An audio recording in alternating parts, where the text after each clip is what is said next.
for 5 years and who has been very operative when it comes to Nord Stream 2. So this is essentially a group of 3 men who have dominated the Social Democratic Party that have insisted on this in the coalition agreement with CDU. There are others also, but these are the 3 critical people. And why? Sigmar Gabriel actually said in a meeting with Putin in October 2015, what's most important as far as legal issues are concerned is that we strive to ensure that all this remains under the competence of the German authorities.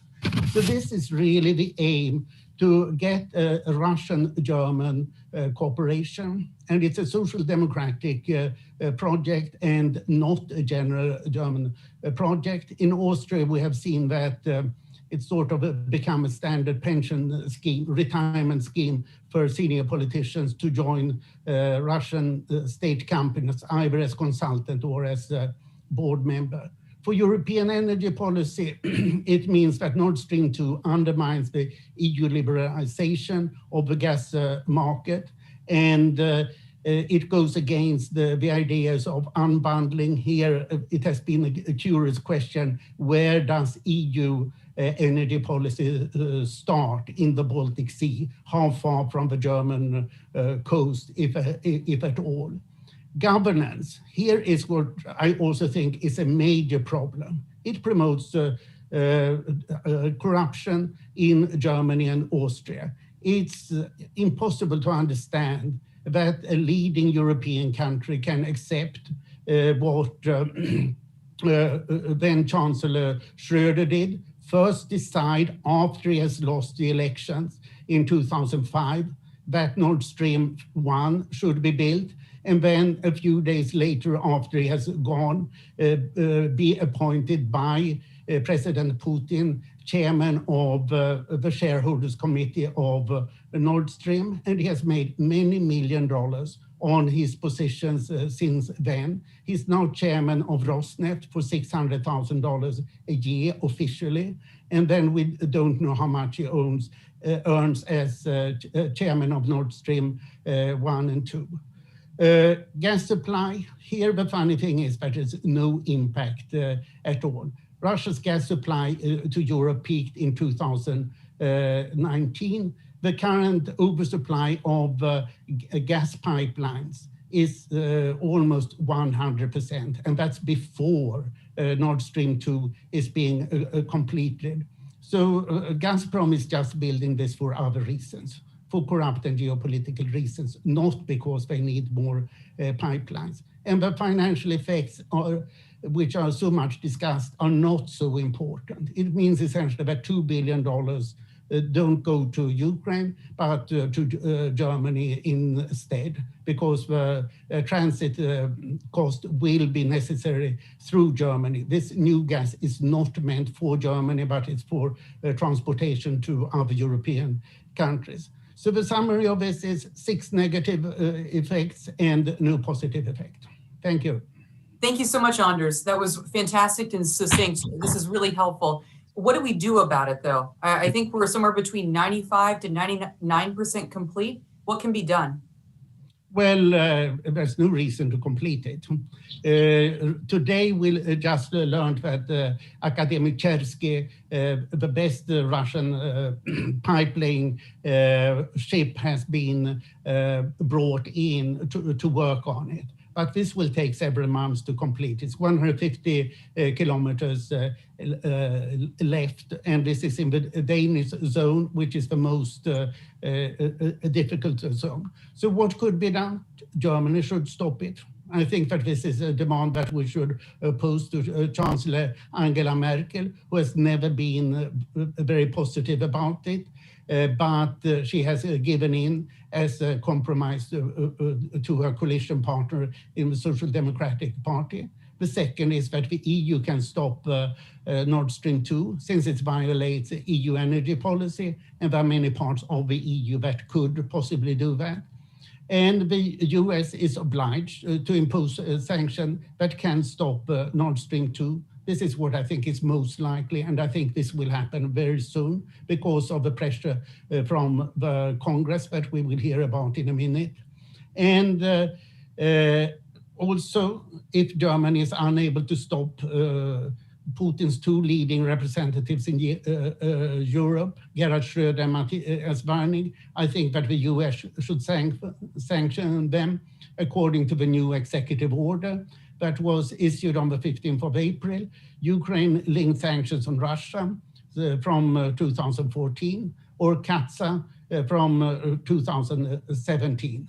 And I don't see anything wrong in that. The United States has sanctioned Finnish, Swedish, Latvian, and Slovak citizens, and that has caused no protest. If Germany is not able to discipline Russian agents in Germany, friends should help friends. And the EU fights hard for the rule of law in EU member countries like Bulgaria, Romania, Hungary, and Poland. Why shouldn't the US help Germany when it has problems with the rule of law? Friends help friends also to protect the rule of law. Thank you. Wonderful. Thank you so much, Anders. We are now going to transition and welcome Representative Marcy Kaptur and Representative Brian Fitzpatrick. Representative Kaptur is from the great state of Pennsylvania, and Representative Kaptur is from Ohio, and Representative Fitzpatrick is from Pennsylvania, and both are co-chairs of the Congressional Ukraine Caucus. So Representative Marcy Kaptur is a great voice on Capitol Hill. She unfortunately could not be here and sent her a statement that I'm going to read now, and then we'll turn it over to Representative Fitzpatrick. So here we go. This is Representative Marcy Kaptur's statement on Nord Stream 2. As co-chair of the bipartisan Congressional Ukraine Caucus, I send warmest greetings to our friends in Ukraine and across the transatlantic community. I express my thanks to the Atlantic Council for hosting this important event. I congratulate Dr. Anders Åslund for authoring this report, as well as Ambassador John Herbst and Ambassador Fried for joining this conversation. I am deeply concerned with the near completion of the Nord Stream 2 pipeline, which is 95% close to being finished. Tragically, Russia has a demonstrated history of using energy to undermine global democratic institutions. For example, in 2006 and 2009, Russian authorities cut off gas flows through Ukraine during the bitter cold of winter. This led to suffering not only for Ukraine's people, but also folks in neighboring countries like Bulgaria and Romania. Additionally, the pipeline would also undermine Ukraine's security, a nation facing down brutal Russian aggression. I believe Ukraine to be the scrimmage line on the European continent. Yet due to Russia's illegal war on Ukraine, over 14,000 innocents have lost their lives and millions more have been displaced. Russia amassed over 100,000 troops in and close to Ukrainian territories. I strongly condemn Russia's unilateral escalatory behavior and am thankful for Ukraine's measured response to defend its territory. I share the report's concerns that a Nord Stream 2 pipeline would help Russia spread its corruption throughout Europe and corrode democratic institutions. I am personally troubled by the role former German Chancellor Gerhard Schröder has played to advocate for the pipeline. He is willing to write off Ukraine and undermine liberty in Europe just to enrich himself on the board of Gazprom. For these reasons, our Congressional Ukraine Caucus has led efforts in the House of Representatives to pass sanctions on Nord Stream 2, now twice on an overwhelmingly bipartisan basis. These sanctions are not discretionary, they are mandatory. I continue to strongly urge the administration to move more swiftly to sanction the pipeline to ensure it never sees completion. In conclusion, I thank the Atlantic Council. I know that working together across the aisle and across the Atlantic, we will ensure a Europe that is undivided, prosperous, energy secure, and free. Thank you very, very much. These were Marcy Kaptur's remarks. And now over to Representative Fitzpatrick from the great state of Pennsylvania.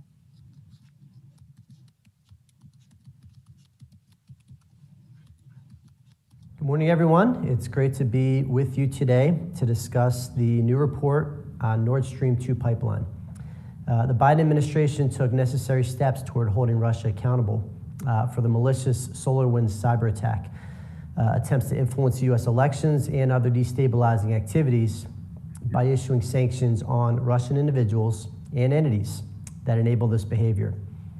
We must recognize the importance of these sanctions in imposing costs on the Putin regime for its malign actions. Russia's interference and influence campaigns against our government and private institutions are a direct assault on the democratic values of America that cannot go unanswered. While these initial sanctions are a step in the right direction, I think we can all agree that we must proactively respond to this threat that is being posed with the construction of the Nord Stream 2 pipeline. As the ranking member of the House Foreign Affairs Subcommittee on Europe, Energy, the Environment, and Cyber, I believe we must hold Russia accountable for the threat that the Nord Stream 2 pipeline actively poses to Europe's energy security, primarily that of Ukraine, Poland, Belarus, the EU, and the Eastern European bloc as a whole. If completed, the Nord Stream 2 pipeline will cause irreparable damage to our NATO allies and partners.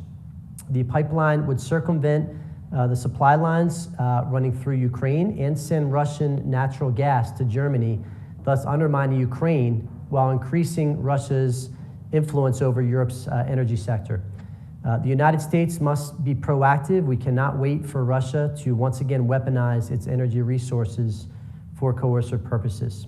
When we consider the harm that our NATO allies stand to suffer from its construction, Germany can no longer claim that the Nord Stream 2 pipeline is purely an economic project. The pipeline's construction poses threats regarding international order, economic interests, national security, and energy stability. For example, since the pipeline was first announced in 2015, it has been clear that Russia intends for its construction to serve as a geopolitical project with its primary aim to be breaking up the EU by forming an alliance with Germany and Austria against Eastern and Northern Europe. Russia also has financial motives for the construction of the pipeline. The money that Russia earns from pumping its gas via the Nord Stream 2 to Europe would likely be used to gain influence over other European countries and perhaps even be used to destabilize the West in the future. As a member of the House Permanent Select Committee on Intelligence, I can see the risks associated with the pipeline's construction from a national security perspective as well. The infrastructure used by the Russian pipeline beneath the Baltic Sea could allow the Kremlin to embed surveillance devices. Ultimately, although the project is 95% completed, the U.S. still has time to step in and impose additional sanctions that will delay construction or halt it altogether. I will continue to champion this issue with my colleagues on the House Foreign Affairs Committee and the subcommittee that I lead because the stability of our transatlantic alliances are at stake. Thank you for taking the time to engage on this timely and important issue. God bless. Wonderful. I'd like to thank Representative Fitzpatrick and Representative Kaptur for their moral leadership and their clarity on this issue. Now, it's my pleasure to bring in our other discussants. We are going to jump in and discuss Anders' paper and also what Nord Stream 2 means for Europe and the United States. If you have a question, we'd love to take a stab at it. You can type it in the chat box or send it to us on Twitter.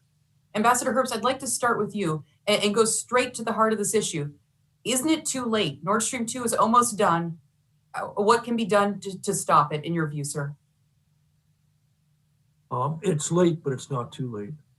When Congress put the sanctions through in 2019, construction on the project was going rapidly. After those sanctions were in, construction stopped. You had a second round of sanctions in December of 20. It's only now with the new administration that the project managers felt emboldened to proceed with construction. And if the Biden administration does implement the sanctions as required by law, the project construction will stop. It may, and I think it will probably kill the project, but will certainly halt it. Great. Thank you, Ambassador Herbst.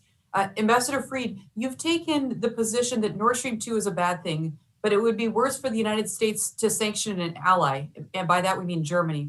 Why do you think that? Isn't the argument that allies should not sanction allies bogus, since the sanctions are written to avoid sanctions on German firms? Well, first, let me applaud Anders' paper and his arguments. Okay, let me just stipulate that he's right. The Poles and Ukrainians have been right for a long time, and Anders puts together their arguments in a powerful way.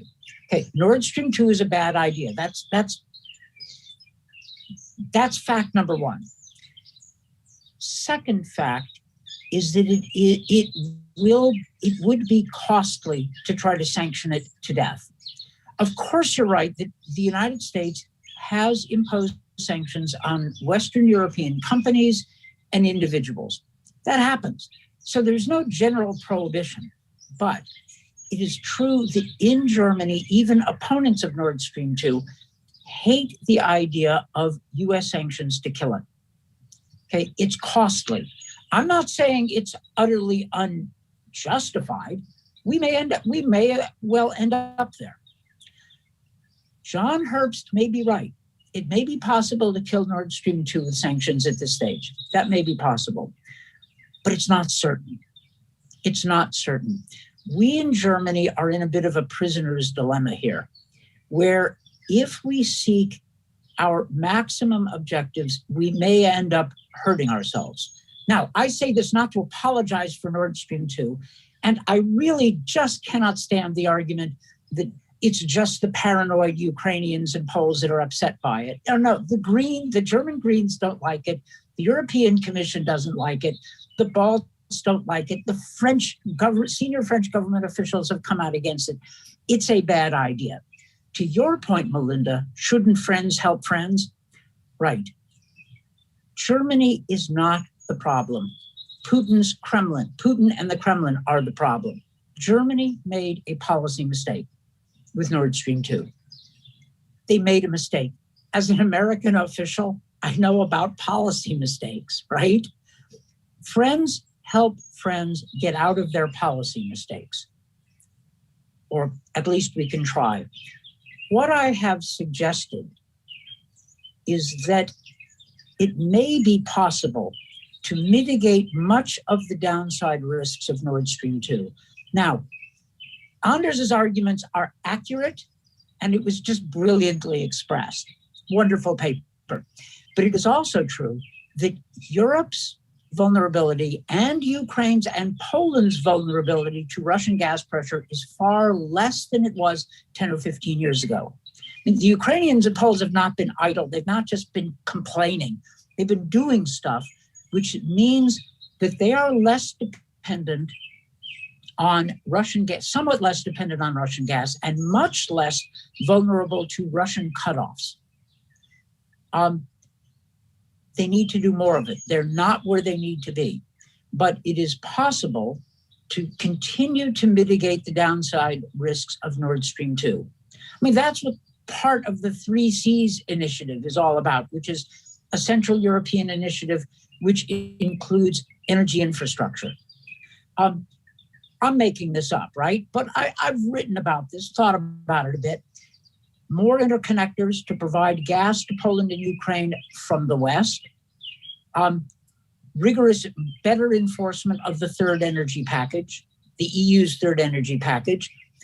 LNG and green new initiatives, and contingency sanctions that if the Russians cut off gas through Ukraine through some bogus excuse, which they are very likely to do if Nord Stream 2 comes online, that there will be previously agreed sanctions with the Germans on board. Is this enough?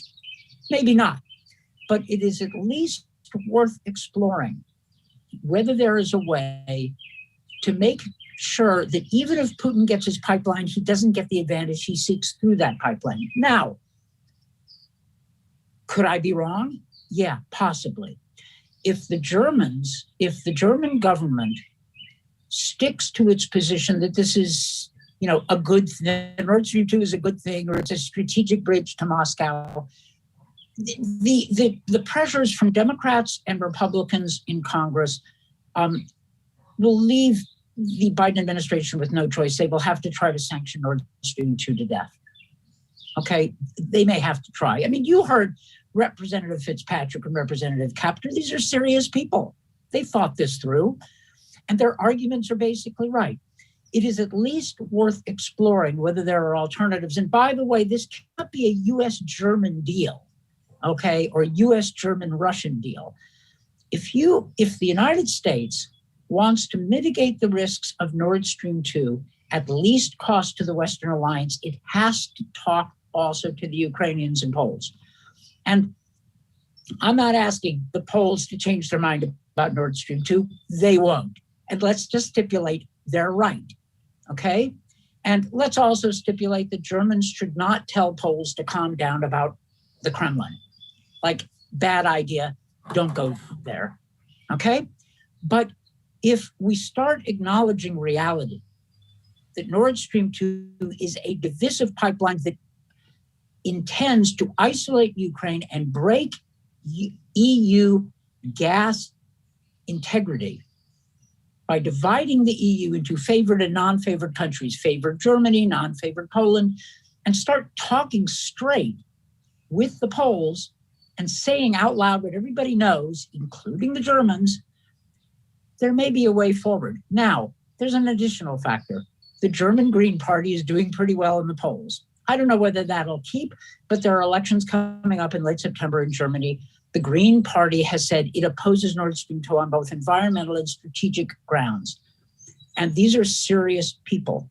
Okay, so an idea on the table that I've heard from thoughtful Germans, is a moratorium, a freeze. Freeze construction, that's from the German side, and freeze implementation of sanctions, and give everybody time to think this through, look at alternatives, and maybe there'll be a new German government. But let's not rush to a confrontation now. Let's think this through. Now, I realize I have been accused of being an uber hawk on Putin, and sanctions coordinator. I helped design, and I was chief negotiator of the sanctions starting in 2014 after the Kremlin's attack on Ukraine. So it may surprise people that I'm not an uber hawk. The strategy, Anders is right. I'm repeating it. And John Herbst is right, about the strategic implications of Nord Stream 2. But you, Melinda, put it well. Friends need to help friends. Germany screwed it up. Okay? I'm not a diplomat, so I can say stuff like this. Isn't it liberating, Dan? Thank you. Yes, it is. But the United States government has screwed up plenty of things. And I remember in the Bush administration when Germany helped us get out of various jams, okay? Friends help friends.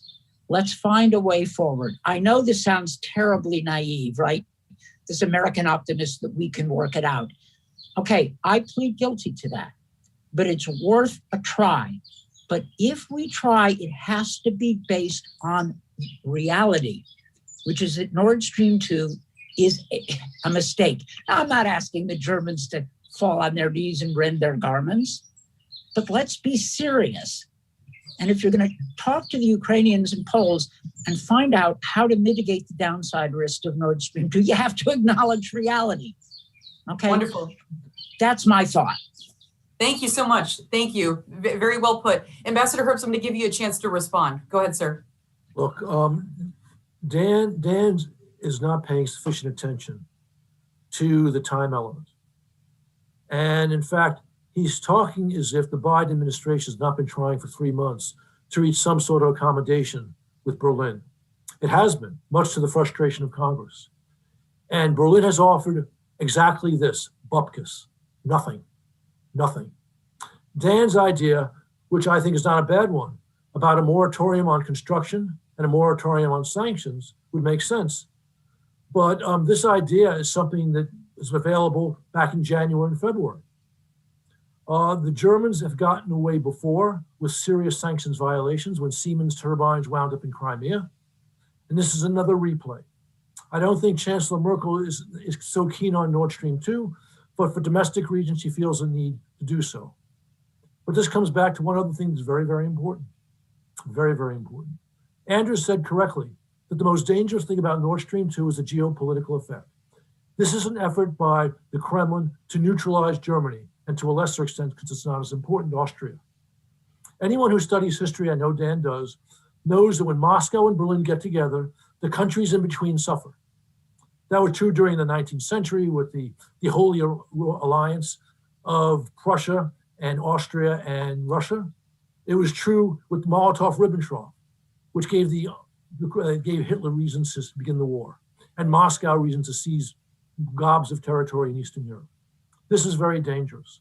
So there's a great American interest in stopping this project. If the Germans were serious about coming out of this corner, as Dan suggests, the moratorium idea would be in play, but it's not. It's not. So we have to stop it. And the Biden administration has been naive in considering only the quote unquote German element, because American national interests would require this project not go forward. And I'm confident that Congress will force the administration's hand. And we don't have the time to wait. If Germany comes out tomorrow with a sensible proposal like on the moratorium, we should listen. But where is the German voice? They are counting on the bogus argument of allies should not sanction our allies to carry the day. And that is a bogus argument, and it's fraught with great danger for the United States and for Europe. Thank you, Melinda, Pastor. can I just do a two-finger here? Of course, go ahead, please. To express my agreement with what I consider to be John's basic point. My argument may work if, but only if, the German government is willing to play. There are various ways in which it could play.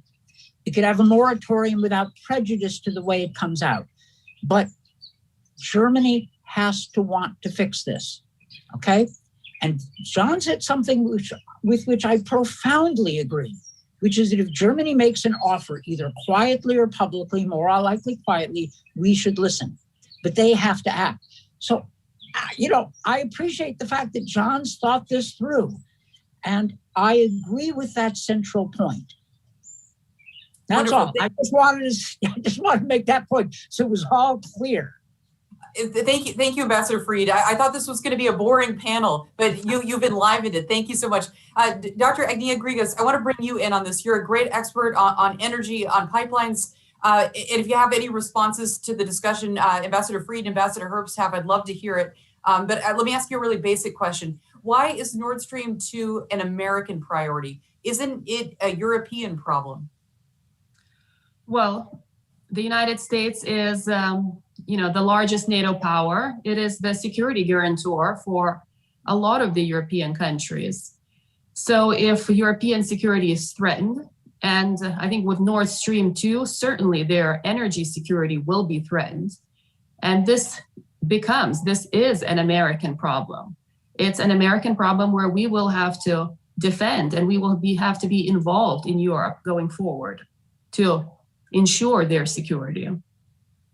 Wonderful, thank you. We have fabulous questions, so I'm going to bring our audience in. The first question is from William Courtney, and I think that this goes to Ambassador Herbst. He says, how decisive might be the outcome of the German election in the fate of Nord Stream 2? So John, if you could remind us when the elections are, who's doing well in their positions on Nord Stream 2, go ahead. Well, the elections are coming up this September, and it's expected that the Green Party will wind up in the government, and they could even do best of all parties in the election. And the Green Party is decisively against Nord Stream 2. But keep in mind that the elections happened in the early fall. The new government that's formed after that, the new configuration will come by at the end of the year. If construction goes at fast pace on Nord Stream 2, conceivably the project can be done before the impact of the Greens is felt. That's why it's important for us to act now, unless, in fact, there is an agreement on a moratorium. Okay, great, thank you. Anders' question to you from Andreas Metz. He says, Nord Stream 2 is built according to European law and will be regulated by European law. It was approved by governments in Finland, Denmark, Sweden, and Germany. Why don't you respect this legal decision? If there would be a legal way to stop it, you can go to court. It's up to everyone. Yeah, you shouldn't stop interfering with extraterritorial US sanctions. They're against European law. And second question, why is Nord Stream 2 worse than the Jamal pipeline? This pipeline brings Russian gas via Belarus to Europe. Why not implement sanctions on Jamal to target also Lukashenko and Putin? Yeah, let me take the second question first. The Jamal pipeline that goes through Belarus and Poland has a total capacity of 33 billion cubic meters per year, which is being used.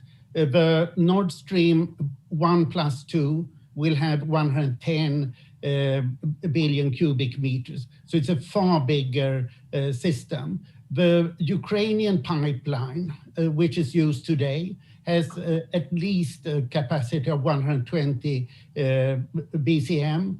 It could be as much as 160 BCM. And in recent years, it has normally been 80 to 90 BCM that goes. Last year, it was down to 60 BCM, and Gazprom is now taking it down to 40 BCM from this year. So the pipeline security is deteriorating because of a massive concentration to one system. It's clear that Russians only want to use Nord Stream 1+2 plus Turk Stream. The total Russian delivery of gas in the future will be 135 to 130 BCM. It will never be as much as it was in 2019. So there's no need for any additional pipeline. The sheer purpose is to replace the Ukrainian pipeline. And what the Russians can do is that they can stop delivery during the summer half year when less gas is needed in Europe. And then the Ukrainian pipeline system collapses because it needs to have a steady flow of gas. And then the Russians will say, okay, you Ukrainians can't deliver when we need you, that is during the winter. And this is not how it should be done. So this is the answer to the second question. On the law question, it's extremely difficult. What happened before the EU made various decisions is that it has been a massive fight within the European Commission, where the legal service has fallen strongly under German lobbyism in its interpretation. The energy commissioners have been strongly against Nord Stream 2 all along for the reasons it goes against the third energy package, which implies unbundling between delivery, production, and transportation. So the question is, how can it be done? For a long time, Opal, the big German pipeline online, was not admitted for Nord Stream, and through massive German lobbying, the Germans managed to overcome this. The German here, I mean the German government and the two big German energy companies involved. So it's not clear what the law says. With regard to the Nordic countries, it's not going through any territorial waters, but it's going through the economic zones. Sweden opposed Nord Stream 1 in its original design because it would have a pump station in the middle of the Baltic, which the Russians could claim is territorial water. And therefore, Sweden did not accept that. And for Sweden and Finland, there are only environmental reasons, and Nord Stream has complied with the rules. Now, the last bit is entirely through Danish economic zone. But Danes said no for it going through its territorial waters, which was the original proposal. And there are lots of discussions about this. One of the Danish demands for any construction in their economic zone is that there are third country certifiers and insurers, something that is not fulfilled currently. So this should be a reason for the Danish authorities to say no for it. Last summer, the Danish authorities blocked any work by the Russians for 2 months in the summer because of the fishing season, that it should not disturb the fishes. So there are many legal arguments. And of course, I'm not a lawyer, so I'm just listening to the different discussions about it. But it's not a question that this is acceptable to EU law. It is that the Germans have insisted on a large number of exceptions from the third energy package of 2009 and from the energy union of 2015. So this is highly dubious from a legal point of view, and it's only because of massive lobbying that the German government has managed to get it through. Wonderful, thank you, Anders. Agnia, any other thoughts on those 2 questions? Well, I think the question here is really to consider, what will be the effects if this pipeline is built. And we know Russia is an energy power, and we know that Russia has used energy as a tool of its foreign policy. And not only the times that, the Congresswoman had noted, the times that Russia, we know, has halted gas supplies to Ukraine in 2006, 2008, when there were even casualties in Poland because gas was shut off in such a cold winter. But also the numerous times Russia has threatened to cut off gas supplies, the numerous times it has spiked gas prices or threatened to raise prices exorbitantly. So it has always used this as a tool of its foreign policy.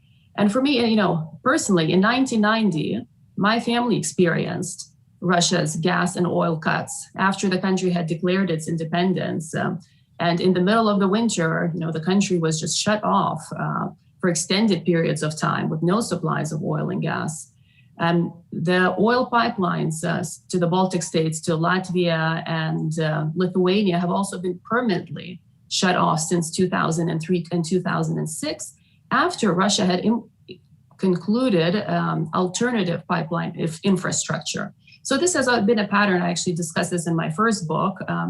When Russia completes alternative pipeline infrastructure, whether it be for oil or gas, and it usually completes this for political reasons, then it shuts off the old infrastructure that used to service neighboring countries that are no longer politically in line with them.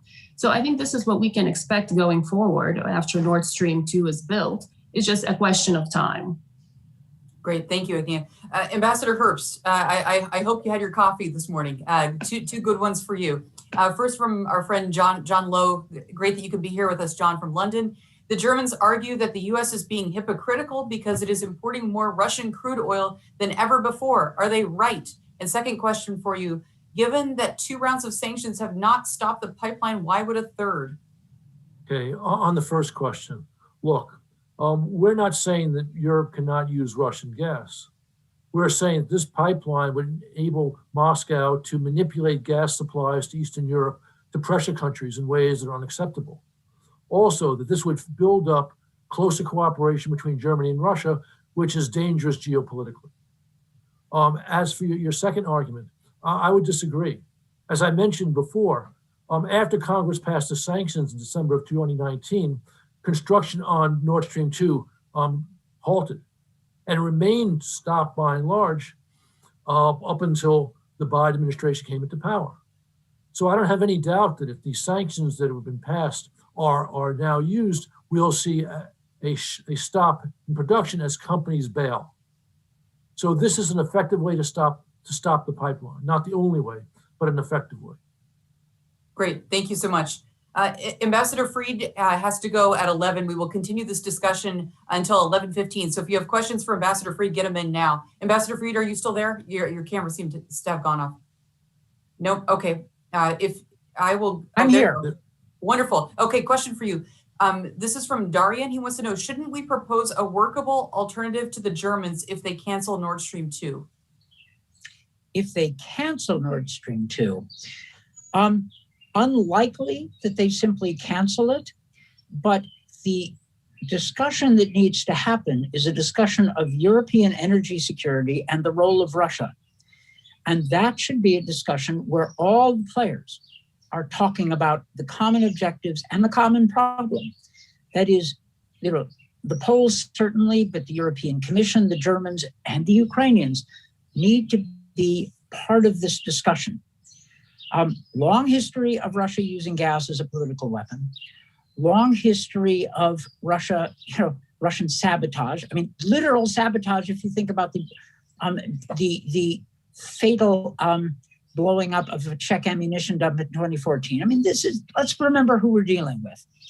So there needs to be a continued discussion of energy. And let's also remember how much progress we've made, how much Europe has done, and how much better shape it's in than it was in 2005 when I first raised this issue at an EU political directors meeting, and they all looked at me like I had two heads. Europe has moved. This is a major European policy success that they've gone so far as to limit the ability of the Russians to exploit Nord Stream 2. They're not where they need to be, but they made progress. And Ukraine, by the way, is in far better shape than it was when the Russians cut off gas. The gas that goes through the Ukrainian pipeline moving west is not used by the Ukrainian economy anymore. The Russian gas that Ukraine uses is gas that comes to it from the west. Some of that is Russian gas, but it goes through Germany first, which means it's just a little bit harder, well, considerably harder maybe, for Putin to cut off the gas to Ukraine without also cutting it off to Germany. What Ukraine is vulnerable to is the $2 to $3 billion a year of gas transit fees. That's serious, but it's a lot less serious than it was 15 years ago. So let's continue the discussions about energy security. Let's build on our success, and let's reach the point of EU gas solidarity, everybody equal, not countries more vulnerable than others. And this ought to be the goal. It's a European solution. I say that because you now have a pro-EU administration in Washington, and the Germans love to talk about EU solidarity. The Poles have been appealing to EU solidarity in the context of Nord Stream 2. So let's rally around that principle and mean it. Thank you. Thanks so much. One more question for you, if you could stick on for one more minute.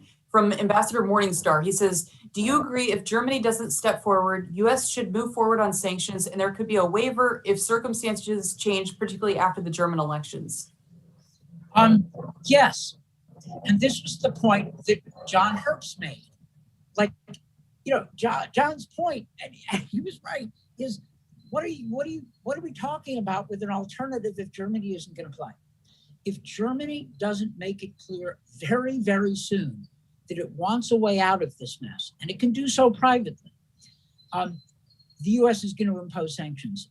Now, the latest Nord Stream 2 Sanctions Act did actually provide for and encourage consultations between the U.S. and Germany on this issue. And it made it possible to waive the sanctions. It lowered the standard from national security to national interest. That doesn't mean the Biden administration can just waive it for no good reason. It has to have a reason. But that means that Congress, even in the Sanctions Act, was inviting the administration to consult with the Germans, but it can't be a one-way street. The Germans have to want to do it. So, yeah, I mean, Ambassador Morningstar's right. Sure, we may get into a position where we're putting on sanctions but trying to waive them. I hope we don't get there, but it doesn't matter what I hope.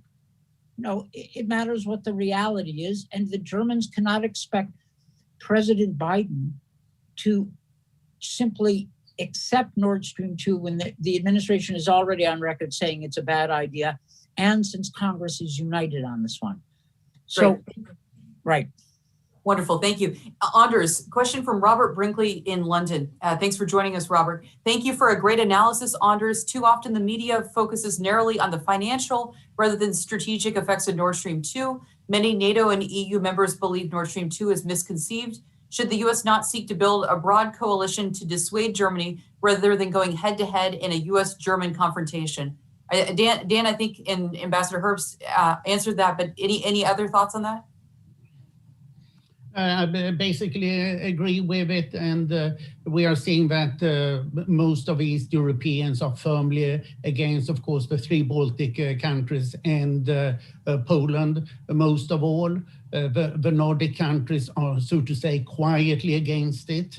They look upon what possibilities do they have to block it, and they look to Brussels and say that this is an EU issue rather than a national issue. But we are seeing how Denmark is fighting tooth and nail to block it, and Denmark can actually now do more because the Russians do, as far as I understand, do not comply with the Danish demands for independent third country certifiers and insurers for the ships that are laying the pipes. So this is a good idea, but it's also sensitive if the US would directly go in and try to split the European Union, because that's exactly what this administration does not want. So just a bit, but not too much. Wonderful. Thank you, Anders. Agni, a question for you from Bart Osterfeld. He says the off-takers of the gas, if the pipeline is completed, are the big European multinational energy companies like Shell. They all have a U.S. presence. Why not just sanction deliveries through the pipeline once completed and render it a dormant asset? Does that make sense, Agnia? Yes, it makes sense. I mean, and you could argue, and some people could argue that, you know, the final arbiter anyway for this pipeline is going to be the supply and demand, right? Whether there's actually going to be demand for this gas in Europe, considering that we know European gas demand is not going to increase. The difficulty, though, here, I would say, why build, why complete this asset when there's no current need for it? And again, sink more cost into it.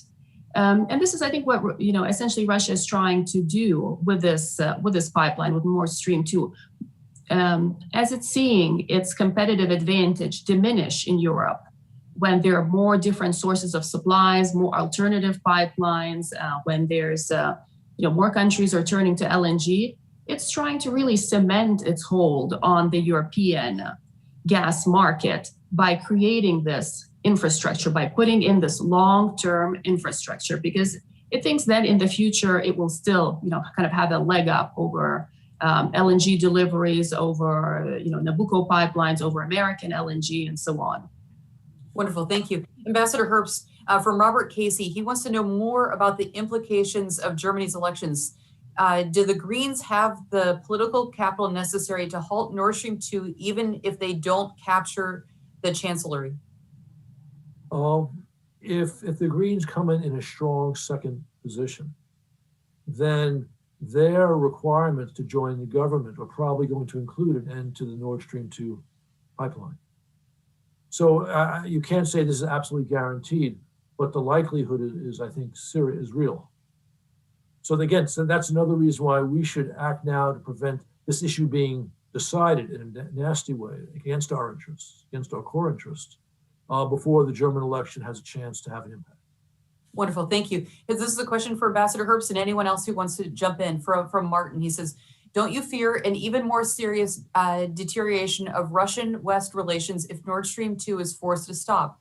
Don't you think that letting the pipeline be finished at this point and let it be regulated by EU laws is a better option? Ambassador Herbst, do you want to take the first stab at that one? I think we need to understand that there are difficult relations between Moscow and the West, because Moscow is a serial aggressor in Georgia, in Ukraine, and in various other places as well, including interference in German elections, American elections, et cetera, and so on. To thwart your rival who is committing aggression is very much in America's interest and Western interests. I can't imagine a stronger message to Moscow that its provocative behavior is bad for Russia than stopping Nord Stream 2.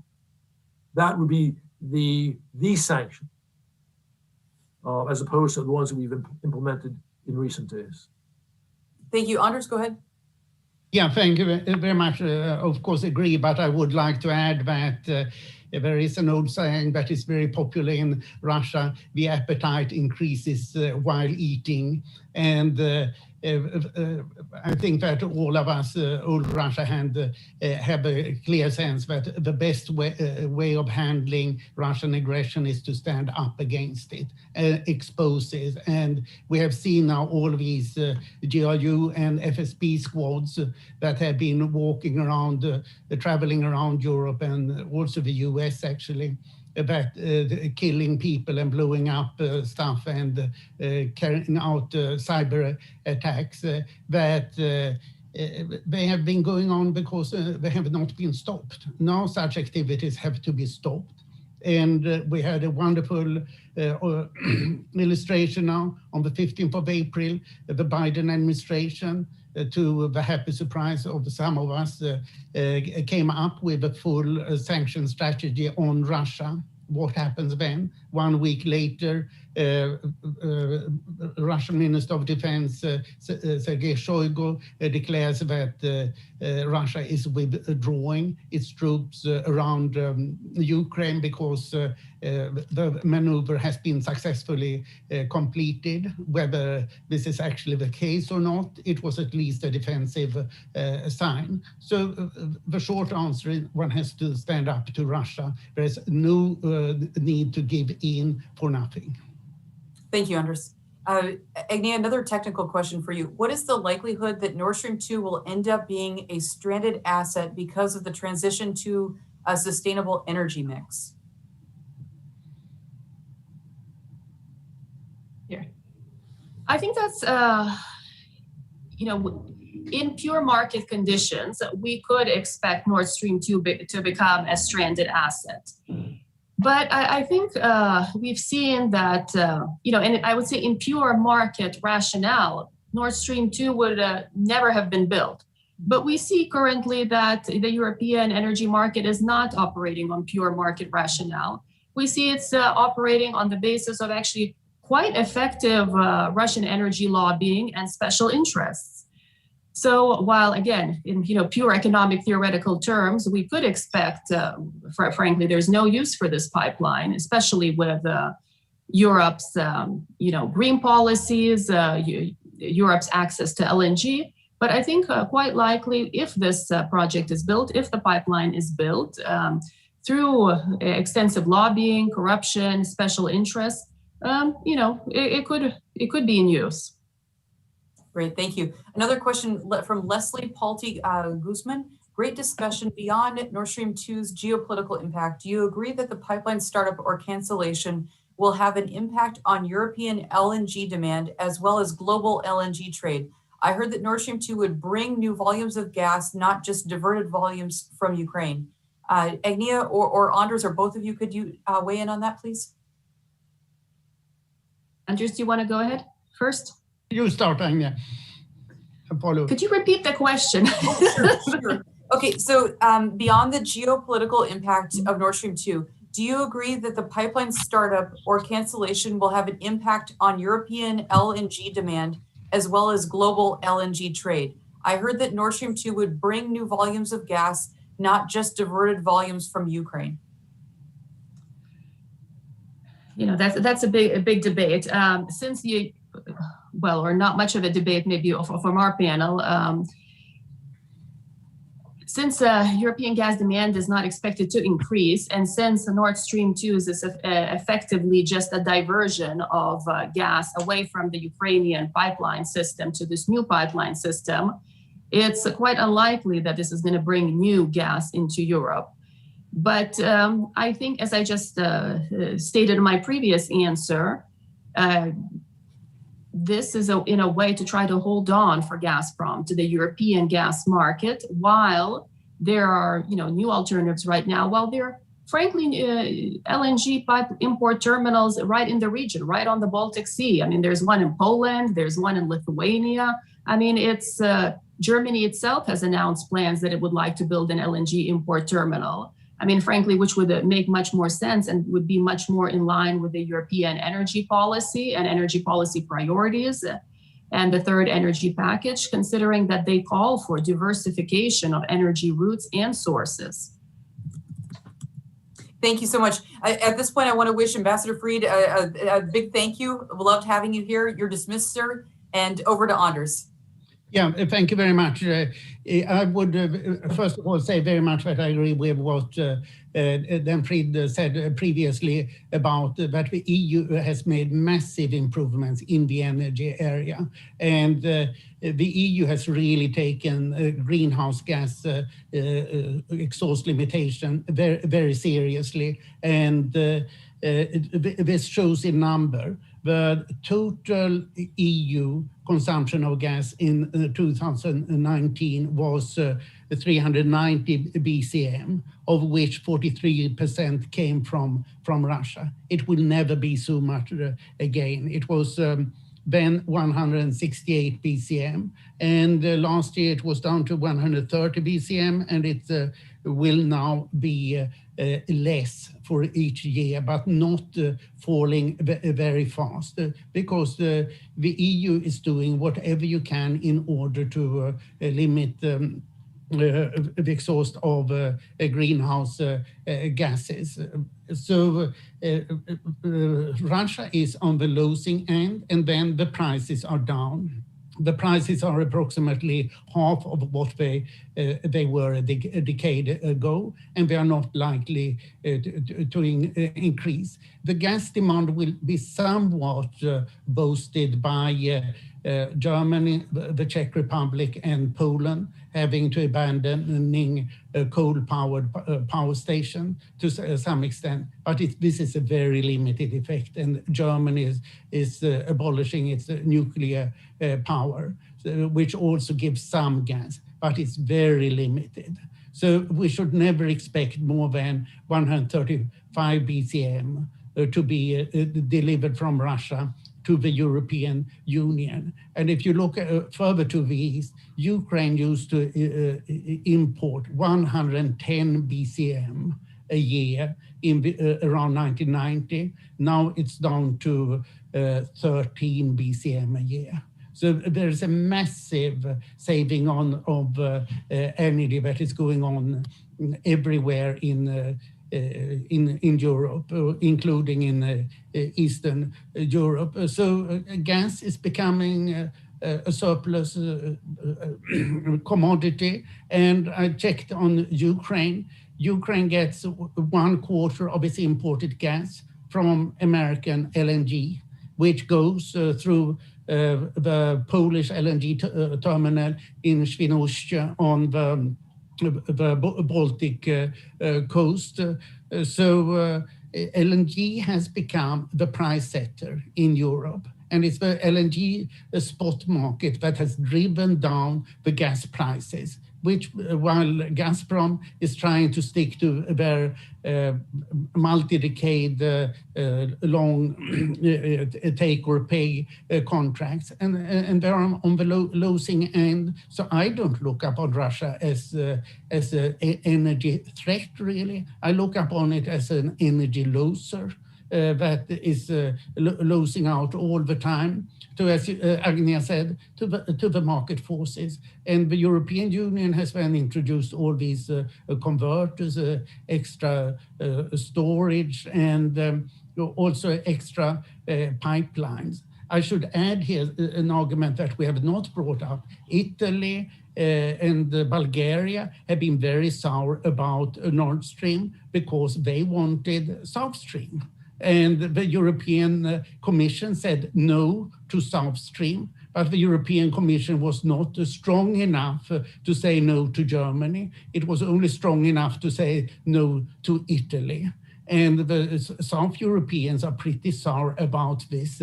Why is Germany allowed to do what Italy and Bulgaria are not allowed to do? Interesting point. Thanks. Agnia, did you want to respond or say anything else? I will also add that, we've talked about that Europe should be having these discussions, but in fact, these discussions have already been had in Europe. I mean, the agreements, the policies have been written, the European energy policy, the third energy package.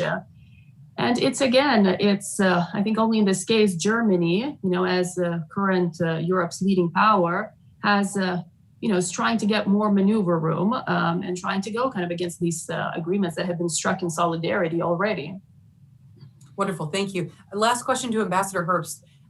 How can we expect Russia to react if the project fails? How far are we prepared to go to kill this project? Well, I think we're prepared to go to kill this project, and it will happen via sanctions unless Germany comes up with a sensible solution. And Moscow has really very little leverage on this, and they'll simply have to accept it. They will growl once it happens, but I think it will be another very strong signal. In fact, perhaps the strongest signal we'll have sent yet, that Moscow's aggressive foreign policy is bad for Russia and bad even for the Kremlin and the people around Putin. Wonderful. Thank you, Ambassador Herbst. Anders, congratulations on a fine report. Everyone, thank you so much for joining us. My team will put that report down in the chat. Your homework is to read it. Thank you for joining us. And until next time, have a wonderful day. Thank you. Thank you. Bye-bye. Thank you very much.